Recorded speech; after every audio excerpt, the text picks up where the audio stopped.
Oi, pessoal, boa tarde, tudo bem? Boa tarde, bom dia, boa noite, não sei que hora você está vendo isso ou nos ouvindo.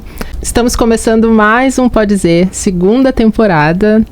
E nós estamos no YouTube, nas plataformas de áudio, vocês podem nos procurar lá, Pode Dizer em qualquer uma delas. E não esqueçam de curtir esse vídeo aqui também no YouTube, porque quando vocês curtem, a plataforma entende, né, que esse conteúdo é legal e aí distribui para mais pessoas. Isso é importante para nós, vocês nos ajudam. Eu sou a Lídia Góes, para quem não me conhece. Eu estou aqui novamente com Paula Borges. Olá, pessoal, tudo bem com vocês? É um prazer estar aqui em mais um EP dessa segunda temporada. Quero pedir, assim, reforçar, como a Lídia falou, né, para vocês ficarem atentos, né, às nossas redes, né, seguir os nossos convidados, os nossos perfis pessoais também, tá tudo na descrição desse vídeo, desse áudio também. E bora que o nosso convidado hoje é bem especial e a gente também tá aqui na ansiedade para conhecer a história dele. Sim. Então, hoje nós estamos recebendo uma pessoa muito especial. Ele é comunicador multimídia, radialista de formação e estudante de comunicação em marketing. Ele só tem 25 anos, eu estou chocada com essa informação, porque ele tem uma bagagem já admirável. Estamos recebendo hoje Vitor Duarte, bem-vindo ao Pode Dizer. Meninas, obrigado, que apresentação maravilhosa é essa. Que bom, que bom. E é só a idade, porque a cara já entrega, talvez um pouquinho. Capaz, 25 aninhos, um neném. E é impressionante, assim, né, querendo já cortar a introdução, mas essa tua observação, né, nos 25 anos e como nós, enquanto pessoas negras, a gente acumula, assim, muitas coisas e para profissionalização, né, enfim, todas as demandas que a gente abarca, e quando a gente se depara e que a gente para olhar na cidade e ver que a gente já fez um monte de coisa, a gente fica assim, meu Deus. Mas enfim, a tua apresentação, então, como a Lídia falou, né, o nosso convidado que é comunicador, e a gente quer saber de ti, primeiramente, como que tu te descobriu, né, se foi desde a infância, como que tu te descobriu um comunicador? Gente, eu acho que eu não pensava em outra coisa a não ser isso. Eu vim pensando, gente, em que momento isso aconteceu, em que momento isso se deu na minha vida. Mas eu comecei a pensar, eu acho que eu sou a junção de uma tagarela, porque a minha mãe é mega comunicativa, mega expressiva, fala pelos cotovelos tanto quanto eu, e de um quase jornalista. Meu pai começou a cursar jornalismo, né? Então acho que foi essa junção, e aí acabou que os dois se encontraram fazendo um curso de enfermagem. Sim. O que destoou completamente. Total. Mas eu acho que esse DNA respingou, né? Deu resultado e nasce essa pessoa. E uma informação também, né? Tu é geminiano. E quando eu vi isso, né? Que a gente gosta também, né? Um pouco de astrologia. A gente tá sempre também falando, vira e mexe, a gente comenta sobre os signos. Quando eu vi ali geminiano, aí eu... explicado. Não, e aí tudo se resume, né? Tudo se resume. Mas eu passei a colocar muito a culpa nisso também, porque Gêmeos é o signo da comunicação, né? Total. Da comunicação e de querer fazer de tudo um pouco e achar que o mundo é abraçável, né? Que pode pegar. Né? Falante, né? Falante.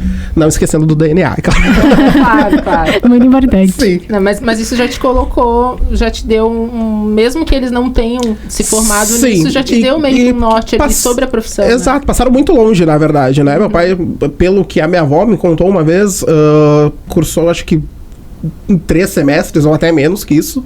A minha mãe, muito longe, nunca pensou, sempre foi da área da saúde. Na verdade, toda a minha família é praticamente da área da saúde, principalmente por parte de pai.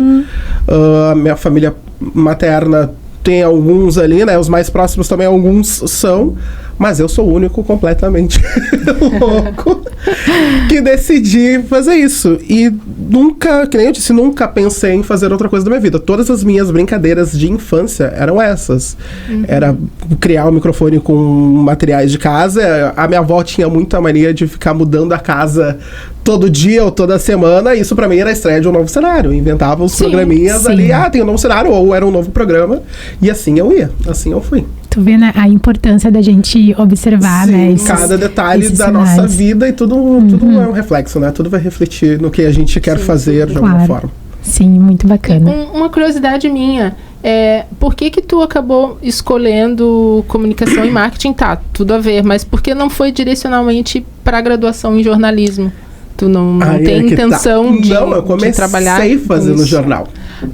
Só que desde pequeno eu sempre aquela coisa que todo jornalista ou quem quer fazer comunicação ou quer ser apresentador sempre acha que eu não quero ficar numa bancada. Porque eu não tinha esse perfil sério, posturado, pra ficar na frente, pra ser um William Bonner da vida. Sim. Longe disso. Longe disso. Embora, quando eu me vejo no ar, às vezes eu me vejo muito sério. Eu falei, olha, talvez sim. Mas nunca foi a minha ideia, nunca foi esse o meu sonho.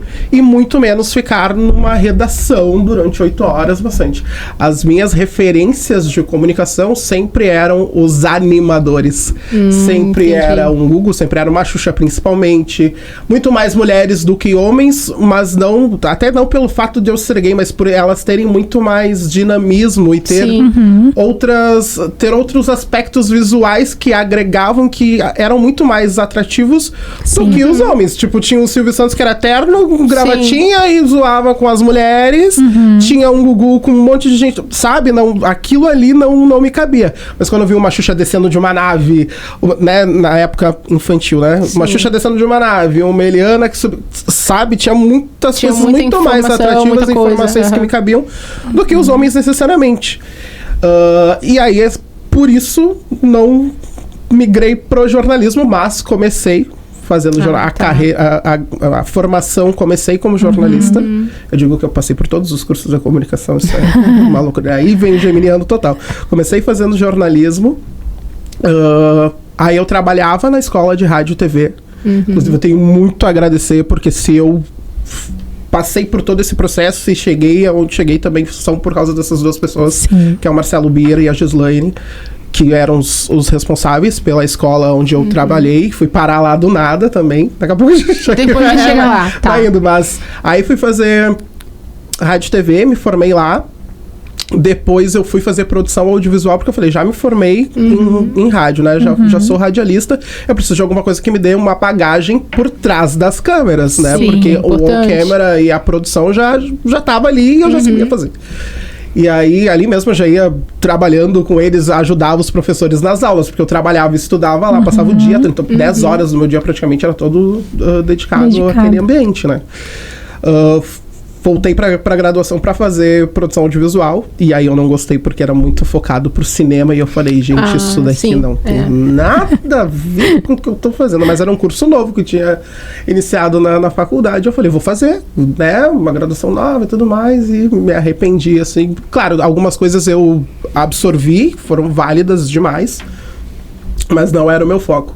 E aí, nesse meio tempo, né, com essas transformações também do mercado, né, universitário, surgiu o curso de comunicação e marketing. Eu falei, é isso que eu preciso. E nesse meio tempo, eu comecei a ter alguns insights e criar algumas coisas e ver que o que eu queria fazer, eu não achava ou eu não encontrava. Assim como o curso de rádio e TV também, quando eu comecei. Porque eu tava no ensino médio ainda. E eu tava procurando estágio, tava para sair de um e achei o caminho pessoal da escola pelas agências de estágio, né, que indicavam. E aí eu fui para lá. Eu entrei no site da empresa, eu falei, tá, uma escola que dava cursos e tudo mais. Quando eu cheguei lá, era uma escola de rádio TV. Eu, oi? E aí começa o universo a conspirar, né? A gente já começa a dar uma pirada nessas situações todas de tipo, não, algo está acontecendo. Não foi por acaso.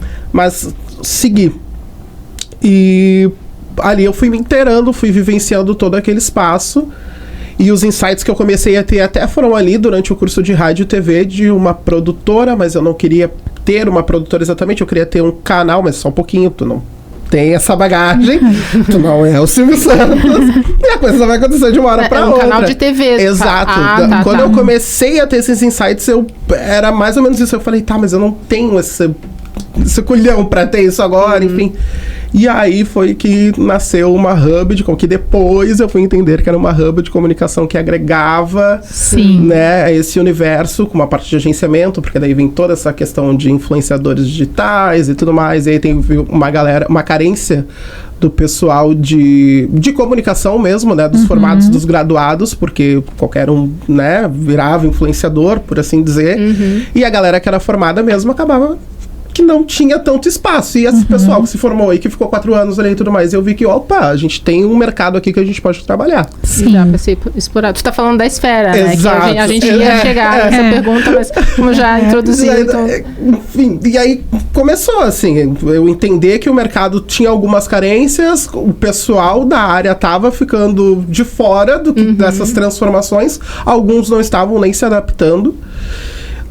E aí veio a questão de produzir conteúdo. Daí eu já tinha a parte de produção e de apresentação. Eu falei, eu posso produzir para esse pessoal e apresentar junto com eles. E nisso, quem sabe, abrir um canal, seja ele onde for, sim, né? Sim. Aqui a gente tinha, né, a questão da esfera, que para quem não conhece, depois dá uma procuradinha, né, nas redes do Vitor. Mas tu acabou já meio que respondendo na introdução. A gente queria saber se a esfera, né, como tu bem trouxe, se ela surgiu a partir de uma necessidade ou se era uma vontade tua. De ter esse projeto. Foi uma junção das duas coisas. Foi entender, eu fui entendendo, na verdade, a força, digamos assim, as necessidades do mercado e o que estava se transformando. Eu tinha carência de algumas coisas também de conteúdo que não se via mais na TV, mas que eu via que a internet estava consumindo e, de certa forma, extraindo de uma outra forma. E eu falei, cara, eu posso adaptar ou readaptar isso e fazer acontecer. Claro, ainda estou num processo de desenvolvimento e muito iniciante, né, nesse meio todo, mas as coisas foram acontecendo a partir das oportunidades que eu fui tendo. Sim. E acho que é isso, né? Eu acho que é bacana, assim, às vezes a gente tem um pouco de medo, de receio, né, de dar aquele passo. Eu acho que não é nem às vezes, eu acho que é em quase tudo que a gente faz, né? E aí quando a gente vê pronto, assim, montado, e que a gente dá aquele frio, aquele medinho, a gente vê que o pontapé inicial foi dado. E é muito isso, assim, sobre até as nossas próprias vivências. A gente vai estudando, né, se aperfeiçoando para tornar aquilo cada vez melhor e oportunizar para mais pessoas. Então, muito bacana. Muito legal. E aí acho que vem também essa questão de nós, enquanto pretos, termos tanta bagagem assim em tão pouco tempo. E muitas vezes as pessoas nem sabem. E nos desvalorizam e perguntam, tá, mas onde tu começou? Cara, já tem um caminho que a gente vem dando há muito tempo e que pra chegar, nossa... Sim. Tipo, onde eu comecei, pega um café aí, então vamos conversar. Exatamente. Vai ser demorado, tem muita coisa. Mas aí como é que funciona ali? Tu tem, tipo, explica melhor para quem ainda não conhece. Claro. É um hub, mas é um hub de faz agenciamento, vocês têm uma equipe, como é que funciona? É uma hub de comunicação que tem 3 pilares. A parte de agenciamento, mas aí é focado para um nicho específico, né? Que é a galera da comunicação, sejam eles publicitários, jornalistas ou RPs. Acaba que é mais a galera de publicidade e jornalismo, que é a galera que faz a parte de design de conteúdo, até porque leva, né, o nome da empresa, que é Esfera, Produção e Design de Conteúdo. Então tem essa galera de PP. A parte de produção de conteúdo com eles e também com o pessoal de jornalismo, e mais a condição, que é a apresentação desses projetos que nós mesmos encabeçamos e produzimos para distribuir para veículos de comunicação, seja eles digitais, lineares, que é TV e rádio, né, os tradicionais. E agora também as plataformas de streaming, né? Sim. Também acabei caindo de paraquedas em contatos e esse networking que a comunicação... Trabalha com influenciadores também, né? Mas desde que seja relacionado à comunicação. Da área, desde que sejam jornalistas ou radialistas ou publicitários. Entendi. Legal. Muito legal a tua iniciativa. Tá? Muito bacana. Obrigado. E é bem isso, assim, a gente tem uma questão de... Não sei se é evolução, mas na verdade eu não tenho uma opinião formada sobre... a não necessidade, digamos assim, de um curso de estar formado em jornalismo para atuar. E aí eu tô pensando assim, eu enquanto... eu não me denomino uma comunicadora, porque eu sempre penso na formação, e aí eu fico pensando, poxa, acho tão injusto com quem se dedicou e batalhou para se formar. E aí eu faço parte de uma página que a gente fala sobre futebol, né? E a gente acaba, enquanto cronistas, que foi uma denominação que a gente achou mais adequada, enfim, que o gestor do projeto achou mais adequado, para que a gente comentasse, né, enfim, sobre o futebol nos vídeos e tudo mais. E aí eu fico pensando eu penso em fazer, em estudar, aprofundar, mas é que eu sou ariana, mas sou um ariano que, agora eu não lembro quais são os meus ascendentes, mas eu sou aquela pessoa que ela quer fazer absolutamente tudo. Sim. Então, assim, eu queria... O ascendente não é Gêmeos. Eu acho que não. Mas talvez, né? Pode ser em alguma casinha. Eu tenho um pouco disso também, mas eu não sei se eu tenho gêmeos no meu mapa, mas deve ter. Porque assim, a minha formação, né, na área do direito, mas daí eu gosto de futebol, daí eu pensei, nossa, já tive convite pra fazer programa em rádio, eu já participei de programa de rádio, e é uma esfera também, assim, não é igual estar aqui num podcast, né, porque as coisas também vão acontecendo, tá ali ao vivo, e aí enquanto está ao vivo, as pessoas daqui a pouco não gostam do teu comentário, estão te xingando no WhatsApp da rádio. Tá aparecendo comentário. Tá aparecendo comentário, tu tá ali. Tá aparecendo assim, meu Deus, e agora? Fico quieta. Mas, e aí eu queria, né, eu tô amadurecendo ainda, porque eu acho que é isso, né, nunca é tempo pra dizer que deu, acabou, vou, né, enfim, seguir abraçada no direito, mas isso é bem bacana, porque eu vejo que é uma ascensão, assim, principalmente as meninas que entram no grupo, elas entram com uma outra área de formação, estudando uma outra coisa, mas estar naquele ambiente de comentar o futebol, desperta a vontade de fazer um curso de jornalismo, enfim, de comunicação, publicidade. E aí eu acho bacana e eu queria que tu falasse um pouquinho, assim, sobre isso. A tua fala, ela foi muito importante, porque, volto a dizer, hoje em dia a gente tem esse porém de que todo mundo é comunicador ou todo mundo é influenciador, só que o embasamento para chegar até aí e se denominar, tu precisa de um embasamento, tu precisa de uma formação. Claro que, às vezes, a vida te leva a isso e tá tudo bem, tá tudo certo. Mas a gente não pode deixar também, a gente não pode desvalorizar os profissionais que estão em busca disso, que se qualificam pra isso, né? É a mesma coisa que eu chegar aqui e dizer que eu vou cuidar de um caso porque eu entendo, porque eu tenho conhecimento. Não tem como. Aí eu digo, né, amiga, que eu tenho formação em suíte. Eu falo, eu posso trabalhar no teu escritório. Eu sei o que fazer com isso. Eu super sei. Mas é super importante. E hoje, com essa crescente de blogs, páginas, né? Porque hoje todo mundo escreve ali no Instagram, cria uma página e sai descrevendo ali sobre qualquer coisa.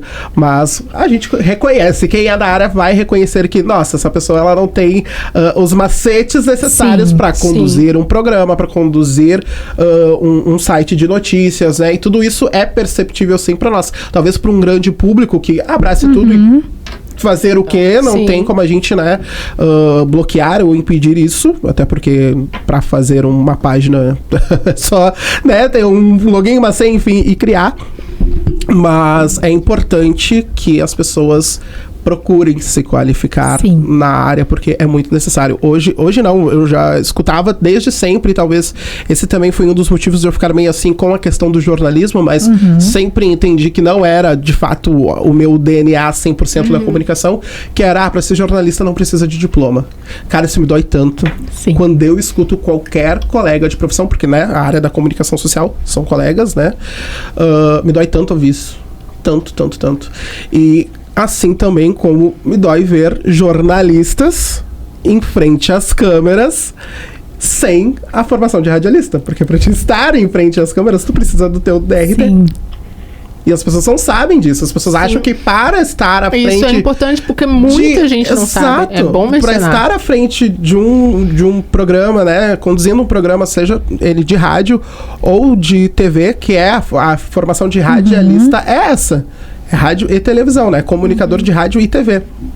As pessoas esquecem desse detalhe. Claro, muitas vezes não sabem, mas acham que pra estar lá tem que ter a graduação de jornalismo. Não, gente. Você vai fazer o curso de jornalismo e ainda tu vai ter que fazer um curso de rádio. Tanto que várias das novas emissoras que vieram agora, depois dos anos... Eu digo mais depois do fim da extinta TV Com, que todas tentaram ter, né, ocupar esse espaço. Muitas delas tiveram alguns processos até por conta disso, por estarem levando jornalistas só, pessoal sem DRT. Inclusive, eu trabalhava na escola de rádio, onde a gente tinha quase que uma fiscalização, digamos assim, né? Não efetiva, mas como a gente certificava esses alunos, a gente sabia quem era, quem não era. Enfim, existe não é instituto, gente, fugiu a palavra. Mas é o Covid? Eu já sou desmemoriado ao natural, né? Mas existe ai, meu Deus, esqueci, não é um instituto? Como se fosse um conselho? Isso, assim? De rádio, que cuida, né, que faz essa fiscalização, né, dos sindicato dos radialistas, claro, que faz essa fiscalização, né, enfim, de quem tem a sua DRT, de quem tem o registro profissional, enfim. E muita gente caiu nessa... O que é o DRT? Que a gente já falou aqui em outro episódio. É o registro profissional para te estar apto, né? Que autoriza você a exercer a tua profissão. Sim, é que a gente já falou em DRT para ator, atriz, modelo, também tem, né? E aí eu lembrei agora, né? Talvez se alguém não saiba o que é DRT, então é isso. Registro é esse profissional. registro profissional. Quando eu faço os castings e aí avanço e vou responder os formulários e números, que às vezes tu responde, tu não dá tu responde ali e pergunta da RT. E aí eu tive que pesquisar, porque eu não sabia, né, o que era, como é que eu vou marcar se eu tenho ou não. Na dúvida eu não tenho, né? Não lembro de ter isso. Mas é importante, assim. E aí, dando seguimento, eu queria te perguntar se o fato, né, de tu ser um homem negro, se tu vê isso como um agravante na construção, né, ou na consolidação, né, da tua carreira, se tu acha que tu teve algumas portas que foram fechadas, porque a gente sabe que às vezes, né, a dúvida em relação àquilo que a nossa eficiência, ela acontece. Sim. Ela nos acompanha, infelizmente, e aí a gente acaba tendo que, como, né, tu trouxe ali no início, a gente dá às vezes 100 voltas, né, para conseguir chegar lá, e a gente luta, né, enfim, para que isso diminua cada vez mais e para que isso não aconteça. Mas eu queria ouvir de ti, assim, um pouquinho como é que foi, se tu já sentiu, se em algum momento tu pensou em... Se te atravessou e tu pensou, tipo, poxa, acho que não é pra mim. Por esse motivo ou não? Eu vou dizer que, sinceramente, assim, em alguns momentos sim, mas muito mais depois de já ter conquistado algumas coisas, quando o processo já estava em total desenvolvimento. Digo, claro, não cheguei no 100% ainda, mas 50% do início já avançado, eu fui sentir isso depois. Porque eu acho que no início eu estava tão focado e tão determinado em eu vou quebrar essa barreira, mesmo talvez esquecendo que ela existisse, por uma força maior ou por algo que eu sempre quis, que eu não senti. Mas, inclusive, só pra vocês terem uma noção, acho que menos de 2 semanas atrás, eu recebi uma mensagem de uma pessoa que me procurou, me perguntando como é que era a esfera que queria ser agenciado, como é que funcionava e tal. E eu contando e relatando, porque a pessoa me perguntou tudo, assim, de A a Z, queria todas as informações, eu passando pra ela, e ela, nossa, e tu tá recém começando? Eu garanto que se tu fosse branco e estivesse no Bom Fim, tu já não estaria nem mais aqui. E aí, foi ali me atravessou. E eu falei, não posso nem falar o que eu falei, porque eu falei, cara, é verdade. Sim. Porque nesse processo todo, eu comecei a desenvolver a esfera em 2018. Eu consegui dar, de fato, o primeiro passo inicial em 2021, final da pandemia. E é ali que eu parei pra analisar. Foi aí que eu parei, cara, eu só tenho 25 anos, o negócio... Foi ali que eu comecei a pensar o que tu me trouxe no início da apresentação. E eu, gente, que loucura. E é ali que me caiu a ficha. Ali foi a primeira vez que, de fato, me atravessou com o peso de que eu comecei a viajar, assim, naquilo. Sim. E eu... Que saco, sabe? E mesmo vendo, acompanhando de colegas, de semelhantes, dos meus irmãos de cor, como eu gosto de dizer, aquilo eu nunca tinha parado pra refletir comigo. Eu sempre refletia dos outros, tentando ajudar. Eu falei, não, vamos lá, vamos conseguir. Porque eu tô assim, nossa, Vitor, vamos lá. Então, todo mundo pega, é aquela coisa, ninguém solta a mão de ninguém. Mas aí quando tu para no teu cantinho e algum detalhezinho muda a tua cabeça e te atravessa ou te toca de alguma forma, é que a tua ficha cai. E a minha foi cair, juro pra vocês, há 2 semanas atrás. Nossa. Sim, imagina. E é importante quando a gente fala sobre isso, né? Porque a ideia é que a gente consiga, ainda que seja atravessado por isso, né, diariamente, às vezes a gente não tem como... não consegue conter, às vezes não consegue nem reagir, enfim. Até porque o racismo em si, ele acontece, eu sempre falo isso, né? Ele vai se modificando conforme, né, a sociedade vai se movimentando. Então, às vezes são atos e gestos imperceptíveis, mas que afetam o nosso desenvolvimento, né? Então, tipo, eu tenho as minhas experiências, a Lid tem as delas, tu tem as tuas, assim, mas eu acho que o importante é a gente conseguir, ainda que seja não querendo romantizar, mas a gente precisa ser resiliente em relação a isso. E eu acho que isso que trouxe no início da tua fala, de falar que, tipo, tô tão focado em realizar, em fazer, que eu consegui construir uma barreira, porque é isso. Porque se a gente ficar... A gente não quer ficar falando sobre essas dores todos os dias, porque se a gente não precisa falar, porque a gente só abre ou o celular ou liga a TV e já vem... E a gente não precisa falar o tempo inteiro sobre tudo, né? Às vezes existe muito, principalmente a gente que tá ali botando a cara na internet o tempo todo. Às vezes as pessoas nos cobram que a gente comente de todas as situações, fala, e as pessoas às vezes não param pra analisar como aquilo nos atravessa, né?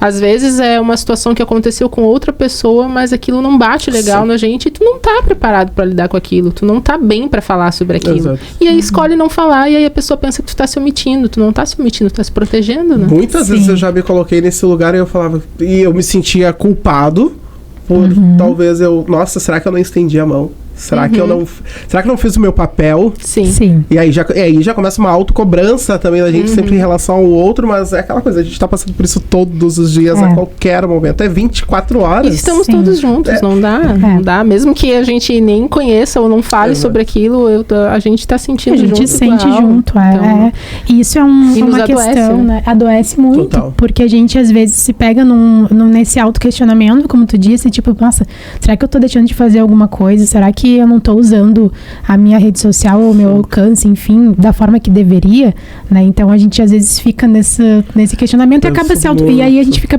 e aí depois vai dando os estalos e pensa, nossa, eu acho que eu tô me cobrando as pessoas erradas, ou estou me autocobrando quando não deveria. Então acho que isso tem um direcionamento, né, que deve ser feito. Mas eu fiquei com uma dúvida, eu queria voltar na apresentação, porque quando tu falou da tua avó. E aí, enfim, eu não sei se ela... Nesse caso, é minha avó paterna, que eu mencionei, que veio a falecer ano passado. Sim. E numa situação super louca, assim, porque ela já estava doente, estava mal já vinha há algum tempo. E eu, fazia um mês que eu tinha entrado na Rádio Mix. E... eu tava indo pra uma ação da rádio, que eu fazia as blitz da rádio, né? As ações de unidade móvel. E 5 minutos... eu tava me vestindo. Tinha ido visitar ela no decorrer da semana. E 5 minutos antes de eu sair de casa, eu tava fechando a porta, o telefone toca e a gente sempre sabe, né? Sim. A gente sempre sabe. E eu só sentei, eu atendi minha tia. E eu É só pra confirmar, só pra confirmar, porque de alguma forma a gente já tava esperando, a gente já tinha visto ela, já sabia como é que tava o estado e tudo mais. Mas eu falei, ou eu saio, ou eu cumpro com a minha obrigação, porque eu já sei como é que vai ser todo o procedimento. No primeiro momento veio aquele pavor. Aí eu respirei e disse... eu já sabia, ela já tava bem, eu consegui me despedir dela. De uma certa forma, minha família estava conformada e eu falei, a gente vai ter um momento para estar junto, eu vou trabalhar e vou cuidar disso. Mas eu me senti tão bem, claro, com aquele percentual de me cobrando um pouquinho, porque eu não tive tanto convívio com a minha família paterna, embora a gente se dá super bem, inclusive agora no caminho mesmo eu estava falando com a minha irmã, enfim. Mas eu não aproveitei com ela, sabe? Não tive o mesmo convívio que a minha irmã e o meu outro primo. Mas ficou aquele sentimento... E agora, sabe? O que eu vou fazer? O que eu vou dosar? Mas eu pensei em tudo que eu tinha dito pra ela há 2 dias atrás. E todos nós conformados. E eu só prestei bem atenção do jeito que tava minha tia. E eu falei... poxa, se a minha tia tá segurando essa barra, eu também consigo segurar. Acho que eu falei com a minha irmã também naquele momento. E eu me lembro que o meu colega que ia comigo na unidade móvel me ligou, eu falei, tu só me dá 10 minutos, 5 minutos, não falei nem 10, só me dá 5 minutos que eu só preciso pensar, me recompor e conseguir. Consegui. Acabou que aquele dia também não deveria ter, porque foi um desastre. Foi um desastre, mas eu não ia ter outros sentimentos. Eu sabia que, pelo menos com ela, com o que eu pude fazer, com os momentos que eu tive, foram boas lembranças, sabe? Então eu só respirei fundo e Não, eu fiquei com essa curiosidade, assim, porque quando tu trouxe a tua apresentação, tu falou um pouquinho da tua família, enfim, tu falou dela, né? E a gente sabe que, né, os nossos avós, enfim, a nossa ancestralidade ali, ela sempre permeia e é muito bacana. Ela sempre acaba batendo em alguma coisa, né? Aparecendo em algum momento da nossa vida. Sim. Não, e esse relato que ela me deu sobre o meu pai foi numa das últimas vezes que eu vi ela, assim. Acho que eu fiquei teve um hiato aí de 8 meses. Da minha última visita com ela até a data do falecimento, né? E foi uma das últimas coisas assim que ela me falou foi justamente essa. Uma coisa que eu não iria saber se não fosse e que eu nunca teria feito essa ligação. Nunca. Sim. E aí ela ganhou claro, né? Voz Sempre Vó ganhou um espaço super garantido, assim, uma memória super boa. Sim. Tipo, nossa, ela compartilhou. Uma memória linda. Algo a compartilhar com ela que super me valeu por todo esse tempo, talvez, que eu não convivi com ela, porque eu convivo, né, muito mais com a minha família materna, com a minha avó ali, mudando de casa. Seus pais são separados? Sim. Acho que desde os meus... Eu acho que desde os 3, mas acho que foi antes. Creio eu que foi antes, mas ainda com 3 anos eu lembro. Bem novinho. Mas a minha família, minha familiaridade toda é materna. Eu digo que é o meu núcleo familiar é todo materno, assim, né? A minha avó mudando de casa, mudando os cenários dos meus programas.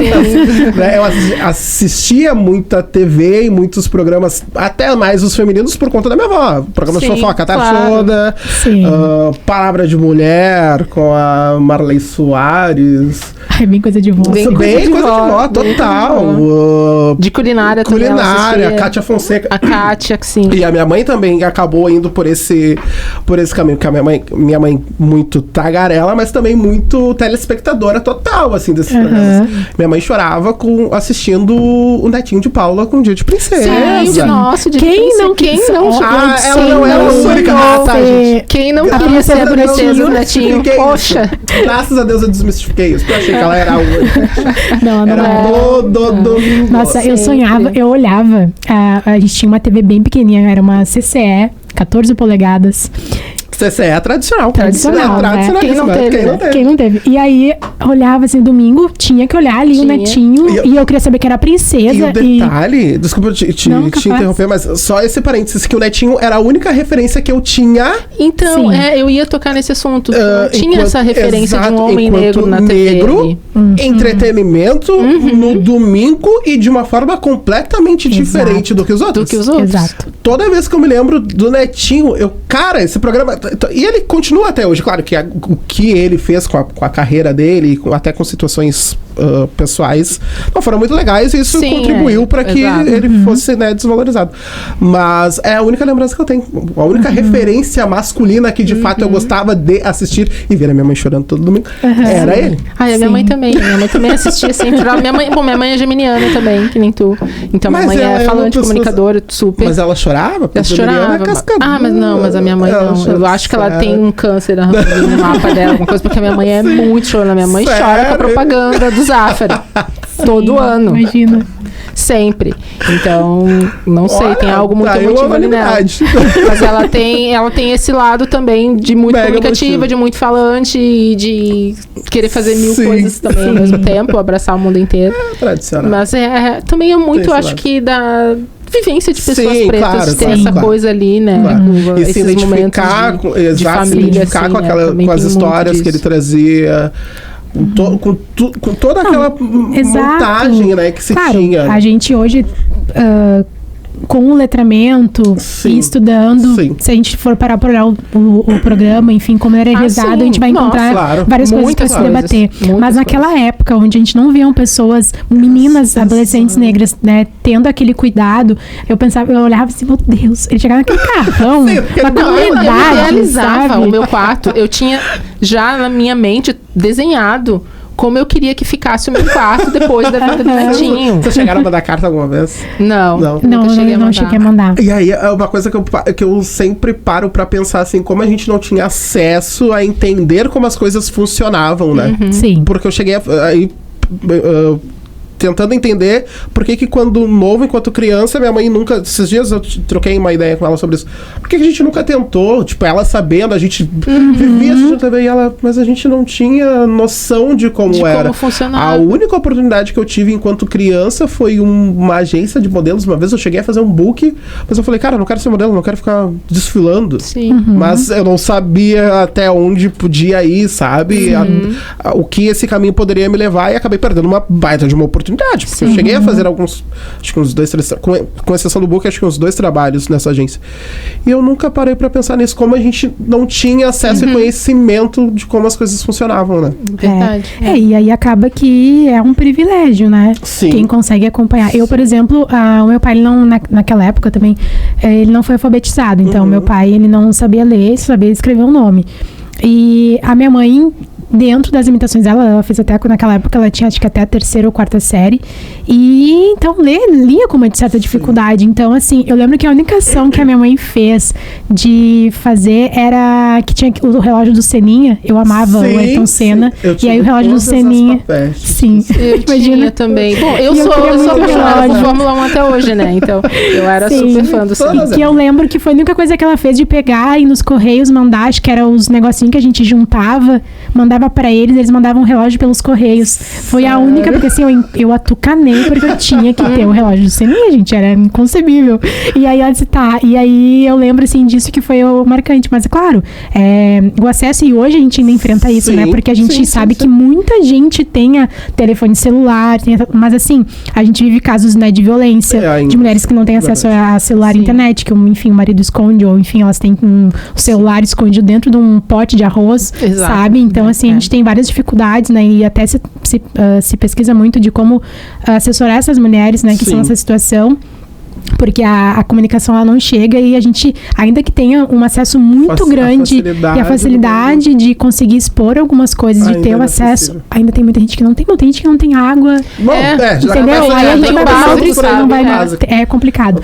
Mas, que bacana, assim, agora me levou pra levou pra vários lugares. Até procurar hoje no YouTube o programa do Netinho. Pra chorar um pouco, ele ainda tem o programa dele. Ele ainda tem o programa dele. Hoje, por acaso, é que a plataforma de streaming que eu tenho, que eu faço alguns trabalhos, acaba transmitindo também o programa dele. Mas não é mais em canal de TV? Transmite no canal de TV, mas simultaneamente nessa plataforma. Na internet também. Isso, na verdade, acho que é TV Brasil, que é uma TV lá de São Paulo, enfim. Se eu não me engano, não estava sabendo disso. E aí eu acho que ele tem uma produtora, na verdade, que distribui o programa para alguns canais. Na verdade, acho que é isso. Sim. Mas segue nesse mesmo padrão. Ele segue fazendo Dia de Princesa, leva as meninas lá. Tava zapeando assim os canais no domingo e acabei parando no daqui a pouco até tenha mudado um pouco a forma, algumas coisas, não sei, né? Porque eu não tô acompanhando. Mas talvez tenha, como tu falou, né? Naquela época, tinha o Dia da Princesa, era incrível, mas se a gente for parar pra analisar, por exemplo, agora, se a gente catar no YouTube e voltar a assistir, com certeza a gente vai ver coisa ali. Porque eu lembro, puxando aqui da memória, eu lembro que quase sempre, né? O embelezamento daquelas meninas era alisando o cabelo, sempre trazendo um embranquecimento, né? Então, complicado, mas naquela época era o que acontecia, né? Eram as referências que a gente tinha, né? Enfim. Eu gostava de ver a parte do shopping ali. Eu gostava dessa parte. Do compra. Eu gostava dessa parte. Eu sempre fui da moda, né? Então, era a parte que enchia os meus olhos. Eu pensava, né? Que o tanto de roupa que eu ia ganhar. Dos looks que eu ia botar guarda-roupa pra isso naquela época. Nem guarda-roupa eu tinha. Exatamente. E aí já vinha o guarda-roupa junto, né? Pra guardar todo o quarto. Sério. O meu sonho era o quarto, porque eu dividia quarto com irmãos por muito tempo. Então, todos homens. Nossa, então, o sonho do quarto era uma coisa muito assim, sabe? Ter o quarto meu. Tanto que eu nem sou apaixonada por rosa. Nem gosto muito de rosa. E na primeira oportunidade, assim, que a gente teve, depois que a gente se mudou para uma casa que teve a chance, né, de nos separar, de eu ter o meu cantinho, meus irmãos dividiam um quarto, porque, né, eram homens, mas eu tive o meu quarto sozinha. O meu pai pintou todo de rosa. E eu lembro que ele falou super feliz, né? Ele mostrou super feliz que tinha pintado de rosa e no meu sentimento eu sou apaixonada por azul. Sim. E eu fiquei pensando, né? Por que não azul? Mas eu não quis cortar ele, porque ele estava tão feliz de estar podendo me proporcionar aquilo, né? Que tá, ok. Depois, mais tarde, eu troquei por azul. Mas no primeiro momento eu tive um quarto todo rosa. Mas era tudo rosa. Cama rosa, parede rosa. A verdadeira assim, Penélope Charmosa. Eu pensei, tá, ok, mas... Mas é porque era a referência que ele tinha, né? O rosa da menina, da princesa, que era um desejo muito meu, né? E eu fazia balé também. Então também tinha tudo... Tava tudo ali, né? Fazendo sentido. Mas ok, né? Tá. Os pais sendo pais. Coisas da época. Antes da gente ir pros nossos quadros, eu acho que é válido falar... Eu não sei se tu ainda tá na RDC TV. Não tô mais. Ah, tá. Porque tu fazia um trabalho ali de assessoramento. Produtor. Na RDC eu fui produtor e fui repórter. Tá. Que também fugi um pouco, porque eu não era jornalista. E aí voltamos, né? Voltamos pro... Porque jornalista pode ser repórter, mas eu não era jornalista. Não era jornalista. Então, mas tudo bem. Foi uma experiência, uma baita experiência. Mas é tão traumatizante, porque quando a gente chega lá, a gente esqueça glamour. Esqueça. Ah, não. Deleta, filho. Não existe. Deleta. Não existe. É sol na tua cabeça. E se der, deu. E vai do jeito que dá, com o pé inchado, com o que tiver. Abaixo de 40 graus ou uma a chuva, galera que numa faz tempestade. reportagem de rua, nossa, são muito guerreiros. São muito guerreiros. E tem gente que gosta. Eu fico, boa sorte pra vocês. Eu gosto de acompanhar o Profissão Repórter. Cara, nossa, o tanto de perrengue, cara. E eles são muito apaixonados. Eu acho incrível surreal. Que eles são apaixonados. Incrível, mas mega surreal. Eu fico pensando como é que conseguem. E mais uma coisa, talvez eu sou uma pessoa preguiçosa. Talvez isso também reflita muito na questão de reportagem. Porque, cara, tu entra tu chega da manhã, tu monta a pauta, tu sai pra rua, tu grava, tu volta, tu edita, sabe? Depois tu tem que gravar uma chamada. Cara, é um processo muito louco. As pessoas acham que é só aquele minutinho que tu tá ali na câmera. Exato, e as pessoas, e aí eu falo as pessoas e eu me coloco nesse lugar, muitas vezes a gente não tem noção do que tá por trás, né? E aí às vezes eu vi assim, principalmente quem faz jornal cedo, né? Sim. Tipo, chega 3 horas da manhã, 2 horas da manhã, 2h30. Eu ainda teria preferência de fazer o jornal da manhã, porque eu sou uma pessoa totalmente da madrugada. Então eu teria muito mais disposição. Eu super faria. Eu também. Super faria. Se tivesse um programa, um jornal, enfim, da manhã. Até porque ia ter menos movimento da rua. Não ia ter congestionamento. Enfim, tudo que a gente já sabe, né? Em relação ao caos que é o trânsito dessa cidade. No caso, Porto Alegre. Mas eu teria muito mais disponibilidade se fosse pra fazer amanhã do que no horário que eu tô fazendo. Sim. Porque lá eu produzia da manhã o programa da Cris Bart da manhã. E aí depois acabava o programa, era um corre, porque o programa acabava meio-dia, eu chegava lá às 9, o programa era das 10 ao meio-dia. Montava o programa do outro dia, no máximo em 1 hora, assim, mais ou menos. Claro, a gente já tinha mais ou menos estruturado, né? O que ia entrar no programa seguinte ou da semana. E já saía na labuta pra entrar no programa das 3 horas da tarde. Só que pra entrar às 3 horas da tarde, eu tenho que estar com a pauta fechada às 2 pra me deslocar. Antes, né? No máximo até as 2h30 e tá no ponto, entrar e tá com tudo aqui, ó.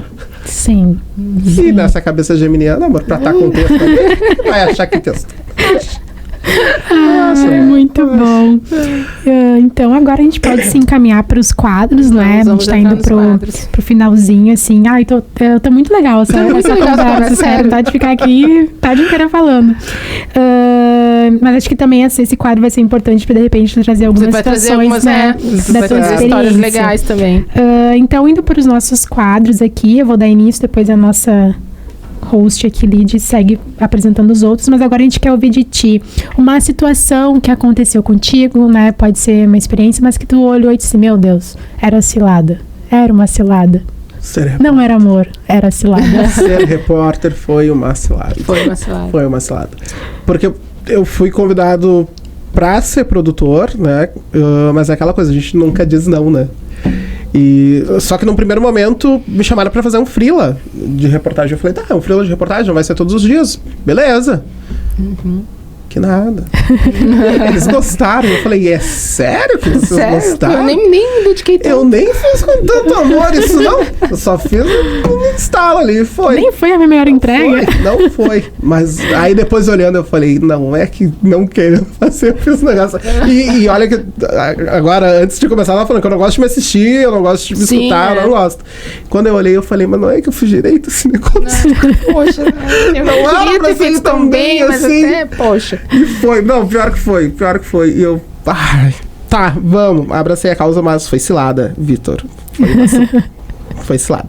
Por todos esses precalços que eu falei. Sim. Eu tenho uma certa preguiça, sim, mas eu sou muito mais de estar com calma para produzir as coisas, sabe? O hard news, né? Porque eu acho que a reportagem se enquadra ali, obviamente, no hard news, no cotidiano, na prestação de serviço. É muito puxado, gente. Vocês não têm noção do que é um canal, e garanto que um canal de televisão, um rádio, né? E uma redação diariamente. Não tem mesmo. Não tem, né? É punk. Quanto tempo tu ficou em reportagem? Eu fiquei, os 2 meses que eu fiquei na TV, eu fiquei simultaneamente nos 2, produzindo e fazendo reportagem. Pra quem não tem paixão, é muito tempo. Sim. Não, foram 2 Pra anos. quem nem queria, é muito tempo. Foram 2 anos, foram 2 anos. E se eu pudesse algo, até poderia se encaixar, né? Mas algo que tu fez e que se tu pudesse fazer diferente hoje, tu faria de outra forma. Dessa eu juro que tem. Não é que eu faria diferente, talvez eu não teria me precipitado tanto. Para algumas coisas eu não teria me precipitado tanto e daria atenção ao que eu realmente me proponho a fazer hoje, né? De não ter me dedicado tanto a circunstâncias que não me levaram, não digo a nada, mas aonde eu queria, sabe? Dediquei um período, dediquei a minha vida para algumas coisas e não me acompanharam ou não me levaram até onde eu queria chegar e coincidentemente também levar as situações e as pessoas, enfim, que estavam ao meu lado. Então acho que é isso. Talvez eu teria me dedicado mais para outras situações e menos para outras. Sim. Aqui agora a gente chega no Indico. Tu pode indicar alguns perfis, né, de pessoas pretos pra gente... Essa hora eu só penso na Dani Pipo. A Dani Pipo vem com o leque, eu queria vir com a lista. Assim. Mas pode falar os que tu lembrares agora, depois claro. Nos manda e a gente Que deixa a gente na pode descrição. acrescentar mais na descrição. Mais um casal preto, Michelle e Maurício, maravilhosos. Eu acho que eles estão num momento super bacana, que eu acho que eles precisam falar, o mundo precisa conhecer esses dois, porque eles são demais. Sou muito fã. O Belíssimo, Thay Barbosa, Yasmin Florentino, a Luana Daltro também, que eu adoro. A Luana já esteve aqui? Não. Não, E ela tá em São Paulo. Tá em São Paulo? Tá em São Paulo. A Luana, nossa, eu fiz uma consultoria com a Luana, conheci ela numa consultoria maravilhosa. Saí até no Diário Gaúcho por causa da Luana, gente. A Luana é incrível. Luana também. Todos os nomes que tu citou, só teve um que eu não conheço, o Fiorentino, foi o único que eu não sei quem. Nossa, uma não super conheço. amiga minha da faculdade. Todos os outros, todo mundo tu citou, gente que a gente conhece e que realmente jornalista, são muito bons. produtora, ativista, cara. E ela não é geminiana, ela é taurina, tá? Opa, mas ela é assim. Mas nós taurinos somos maravilhosos. são mesmo. Pior que são. Mas ela é uma gama, assim, de coisas que vocês ficaram chocados, 25 anos e com tudo isso. Nossa, a Yasmin tem um portfólio, assim, surreal. Vamos acompanhar depois também. Vamos olhar. A gente não conhece. Depois você nos passa. Claro. Os quiser arrobas. outros arrobas. Que alguns a gente já conhece, já estiveram aqui também. A Michelle e Maurício já estiveram aqui. E essa é pra você. Algum recado, alguma dica que tu queira mandar, alguma indireta? Um momento da indireta, do soltar o verbo, falar o que tu tem vontade de falar, que não teve a oportunidade ainda, esse é o momento. Não dá problema, né? tem que arquitetar Como a Paula diz, a gente só defende o réu criminal. O resto, o microfone tem que pensar bastante. Não sei se de fato seria uma indireta ou uma direta, né? Pra alguma pessoa pode ser uma direta. Mas pensem bem antes de aceitar qualquer proposta, mesmo que pareça que é a vida de vocês. Pode ser o sonho de vocês, pode ser um belo sonho, mas na verdade é um lindo pesadelo. Pensem muito bem antes de aceitar qualquer coisa, de dizer sim para qualquer coisa. Sim, muito bem. É forte, né? Forte, Fiquei pensando, comecei a pensar, meu Deus, eu preciso, quando acabar esse programa, avaliar os meus sims. Não era pra acabar desse peso, galera. Tô própria Fêmea da Nazaré aqui, né? Não, mas você sabe que isso é bem importante mesmo, né? A gente tem muita dificuldade em dizer não. para as coisas, né? E aí, quando a gente lida com sonhos, a gente se coloca num lugar muito de poxa, é a minha oportunidade, talvez eu não tenha outra. E aí se coloca, né, numa situação de sofrimento, até dependendo da situação que se vive, justamente porque né? pessoas como nós não temos muitas oportunidades. Então, Exato. quando surge, a gente quer abraçar de qualquer jeito e às vezes nem... E acaba vai dar colocando conta. os pés pelas O olhinho mãos. tremendo aqui, não, mas eu vou dar conta. Não, mas eu preciso fazer, é a minha mesa e a chance que eu tenho. Vamos lá. Ai, Vitor, foi um prazer te receber aqui. Gostei muito, né, da nossa conversa aqui, desse bate-papo, conhecer um pouquinho mais da tua história, né, saber que tu, nossa, tem esse projeto, toca isso, né, de certa forma tenta assessorar, né, outras carreiras, outras pessoas, né, dar oportunidades, tem a ver com oportunidade, é muito raro. E eu vejo assim que, claro, aqui para quem tá nos acompanhando, né, não consegue talvez, eu sei que mas hoje a gente a energia é uma coisa que evolui, a gente às vezes olha, além daqui pela a gente já sente, sentir uma coisa muito legal, muito boa quando, sabe assim, um carinho que tu tens pelo que tu projetou, né? O brilho no olho. O brilho. Então, acho que isso me tocou também quando tu começou a falar. Então, por isso que depois eu voltei pra saber um pouco mais e eu acho que é isso, assim, prazer. Foi um propósito lindo, né? Como eu falei, muito lindo porque é tão raro a gente ver as pessoas galgando espaços e levando outros junto e querendo, né, incentivar. Eu acho que tu não teve muitas referências, né, de homens pretos fazendo o que tu tá fazendo. Mas tu vai ser uma referência pra alguém. Tomara. Vai ser uma inspiração pra alguém. Com certeza já deve estar sendo, né? Sim, já é. Então, isso é muito bonito de ver e numa pessoa tão jovem ainda. Então, tem tanto pra fazer ainda, né? Eu tenho quase 10 anos. Mas eu tenho. Eu sei que não parece. Não, parece mesmo. Primeira vez que eu vi a Paula, eu falei, que mulher é? Gente, eu vou fazer 39 semana que vem, então eu tô muito assim, sabe? Semana que vem, dia 10. Semana que vem não. Um pouco mais, na outra ainda. Dia 10 eu faço 39. Então, vou começar a planejar minha harmonização. Que é pra chegar lá, assim. É muito skincare. Eu não faço, talvez seja esse. Talvez seja rosto, né? Só não vamos falar marcas ainda, porque ela não nos patrocina. Mas, sério, é lindo, eu tô encantada pela tua pessoa, pelo teu trabalho, pelo que tu faz. Eu que tenho que agradecer vocês, na verdade, por essa oportunidade que vocês deram. Eu já acompanho vocês há algum tempo. Conheci a Paula numa situação, num evento que teve e adorei, eu fiquei apaixonado. E daí depois a gente teve eu falei, nossa, nós vamos fazer um projeto que era, acho que foi o primeiro episódio do podcast. Mesmo dia que eu ia fazer um projeto, eu, gente, mas elas vão acabar comigo. Só no mesmo dia, no mesmo horário, mas não deu super certo, porque depois eu consegui assistir vocês e claro, né, não é uma competição nem nada, mas nossa, elas têm tanto potencial, tem espaço pra todo mundo, mais pessoas façam muitas coisas, né? E eu ainda pensei em convidar, aí no final do evento vocês disseram que ia rolar o podcast, enfim. E eu, nossa, mas ainda vou ter a oportunidade de conversar com elas. Dito feito, e chegou esse momento. Que bom que chegou. Que bom que aconteceu, claro. Muito obrigada pela tua presença, nós amamos. Obrigadão mesmo. Obrigada. E encerramos mais um episódio. Muito obrigada pela audiência, pela presença de todos vocês, tanto no YouTube quanto nas plataformas de áudio. Lembrando que estamos em todos eles, somos Pode Dizer. Nossos perfis pessoais também, tanto do nosso convidado quanto o nosso, está na descrição. E muito obrigado ao nosso maior apoiador, o OT Estúdio, né, onde a gente grava aqui em Canoas, e o Jornal Te Maneiro. Se você tiver também essa vontade de criar um conteúdo de audiovisual, entre em contato com eles para poder realizar esse sonho, tirar esse desejo do papel.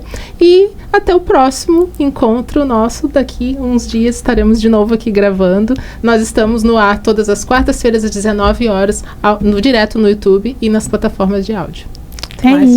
Tchau, tchau.